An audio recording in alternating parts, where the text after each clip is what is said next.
Hi, I'm Lee Iridium. Hope you're doing all right today. It's reaction time. Of course it is. I'm on like my 10th one, but there you go. I've got to keep them coming. So you got a band called Lazerus Dream. Now my mate Ralph, I mention him a lot on here. He's a good mate of mine. We speak a lot about rock and metal all the time. He's from Germany. Thank God for the internet sometimes. Thank God for Messenger. We've become really good mates over the last few months, and we speak a lot about music that we love. And he is a big pioneer of this band, Lazerus Dream. He absolutely loves them, and he kept on at me to do a reaction a while ago, and I love the song. And it's one of those things, isn't it, where there's so much music going on that in the end I got round to it, and I was like, yes, you were right. Okay, you were right, Ralph. But he normally is. So this band, Lazerus Dream, have got a new album coming out, and this is the first song, I believe, called Dead End Symphony.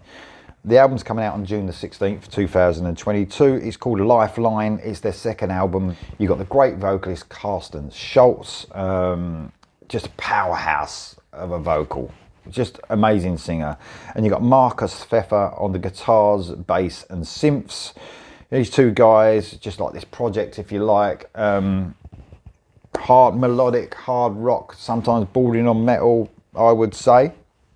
But just a great, I've only heard a couple of songs, but they've been absolutely fantastic. But this is the new one, and Ralph's been on at me. This is coming out, and I know it's coming out, Ralph. Just leave me alone.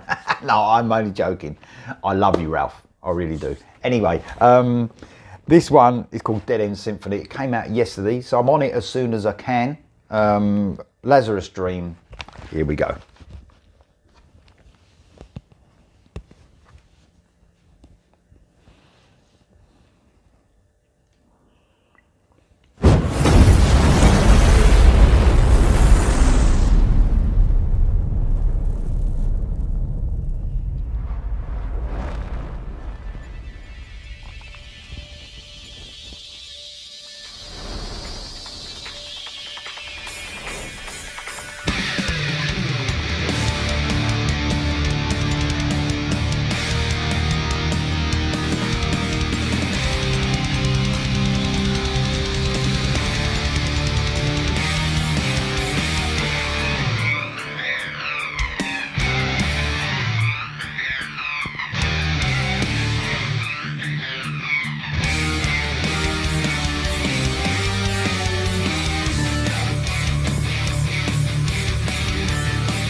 give it a quick stop there. Probably a good place to stop because I think I might be going into a solo. Man, it's great.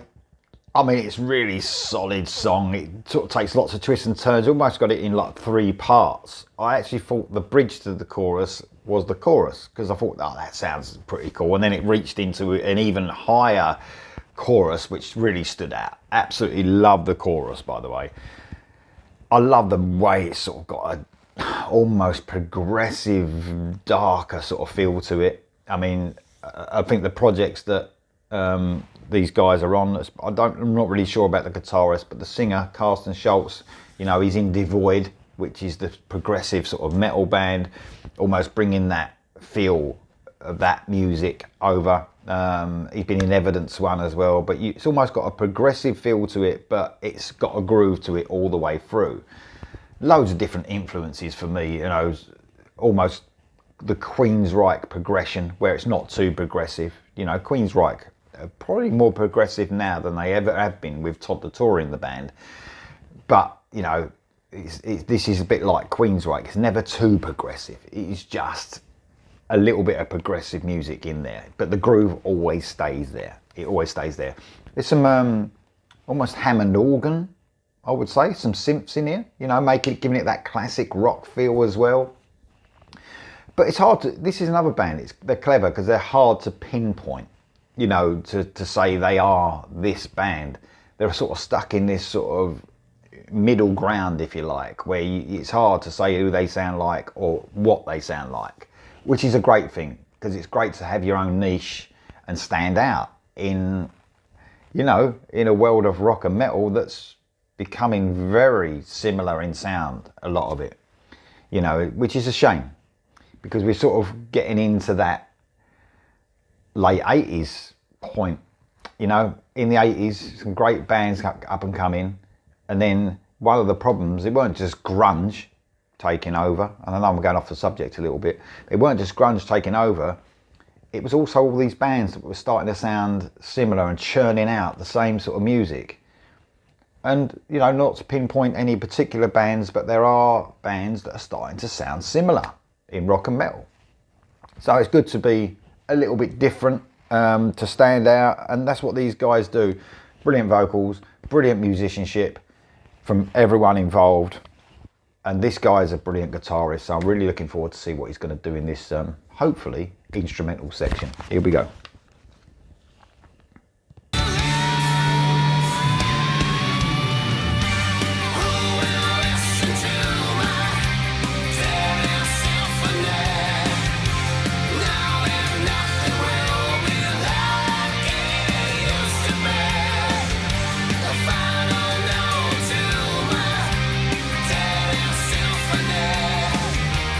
Won't be paid, won't be hurt,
Wow, what an epic song. I mean, I was just reading, that's the actual, I think that's the opening track on the new album. And I love the way that, before I get into the music, which blew me away a bit there, by the way, I love the way that bands now, and they sort of know where rock and metal is not, it's never going to be topping the charts, and I'm sort of glad in a way it doesn't. Do you know what I mean? We're not going to get to the point where all of a sudden MTV's going to come back, are we? In the right way, you know? So I think bands now almost put out singles and videos that appeal more to rock and metal fans. It's almost like we're not going to try and reach an audience that is unreachable. You know, all these fucking idiots listen to rap music and pop music. We're going to give rock and metal fans what they want. So we're going to give you an epic, near enough 7-minute song as our first single. And I think that appeals more to the rock and metal fan, and they find something more interesting in that. And I think that's why a lot of bands do that now. You know, they don't release the most catchiest song. They release the one that rock and metal fans are probably going to want to hear. And I think that's what Lazerus Dream have done. They can correct me if they like, if they get to watch this video. But I think that's a cool thing. That is a really cool thing. Let's get on to that guitaring. Well, I said he was a great guitarist, and what he did, he showed two sides of his guitar in there. He came in with that really technical, blew me away with that technical bit of playing. Just amazing guitarist. Just blew me away. Absolutely brilliant. Marcus Pfeffer. I mean, man, he should be, you know, leading a fucking massive band. You know, I don't know. He just frustrates me at the same time to hear how good he is, but him not to be world famous. You know, why ain't world famous bands, you know, I suppose because there's so many great guitarists around there, it's just hard to choose. But what a great guitar solo. I love the second part even more because he went for the melody rather than the technical stuff. You know, it played along with that melody. It was great. Absolutely loved that. I love a melodic solo. And the powerhouse vocals of Carsten Schultz, just done a brilliant job, you know. And he's got real sort of what he does. He doesn't get into that screaming so much, but what he does, he elevates his voice, but he gets the power. I really love his voice. And also, I mean, this has made me think as well, it's cool, you know, to have no hair and have a bandana. I mean, you know, how cool does Carsten Schultz look with his bandana on? I think that could be my new look. Let me know. I mean, you know, if you're going to comment on anything, you can also comment what you think I'd look like with a bandana, and perhaps next time I'll wear one, especially when the Lazerus Dream next song comes out. Perhaps I might look a bit cool. He's sort of bringing back the bald head and bandana look. I love it. I absolutely love it. Let me know what you think of this song in the comments below. Lazerus Dream, Dead End Symphony. What an epic track. And I'll see you next time.